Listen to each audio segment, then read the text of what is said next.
Our travel expert novelist, Kristin Harmel, has been here all morning talking about travel to Kentucky bourbon country.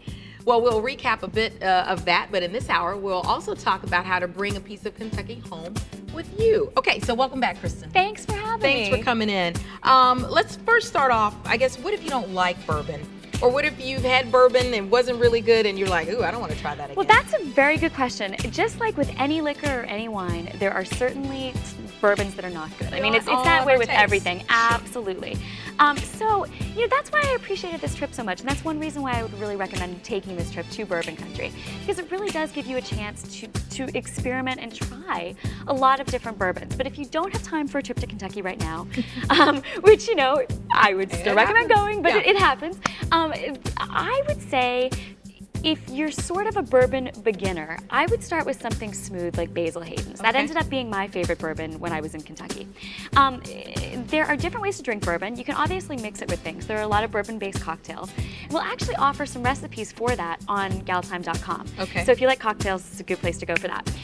But I would start with Basil Hayden. Start off trying it neat, which is without anything in it. You can also try it with a couple of ice cubes, which is my favorite way. That's still kind of neat, right? Well, yes, but it's a little bit different. Okay.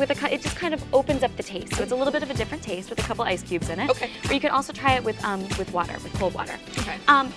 But another way to try bourbon is in some of the bourbon-based liqueurs. All right. And I've brought some with me today. Selection. So let's start with trying Bluegrass Sunrise, which is basically Kentucky coffee from a company called Alltech in Lexington. And it looks like coffee. It is, and when you pour it, it kind of looks like motor oil. But you mix it, it really does. But you mix it. You mix it with 2 parts hot water. Okay. So cheers. Cheers. To Okay, a so this Kentucky is morning. bourbon coffee? It is, yep.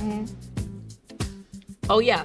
Right? Oh, but it's not bad. Once you not. get over... It's like a perfect mix of sort of bitter smells and like, sweet. yeah.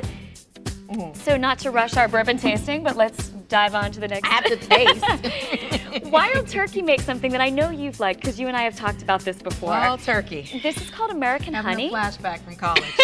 But this is different. This is different than the Wild Turkey you were drinking in college. Cheers. This is a bourbon-based liqueur with honey. Now, do you just, is it a shot or That's a sipper? a great question. It's a sipper, I think. So I prefer having this on the rocks with ice. But you can also drink it straight like this. Or I think you had mentioned that it's nice right out of the refrigerator. And speaking of desserts, I know you have some great food ideas that you can use with bourbon. Absolutely. Bourbon is great in cooking. Last time I was here, I actually brought you guys some cookies, chocolate bourbon cookies. And thankfully, she put that information on the GalTime website. I did, so you can make it too. Much. You can also marinate steaks in it.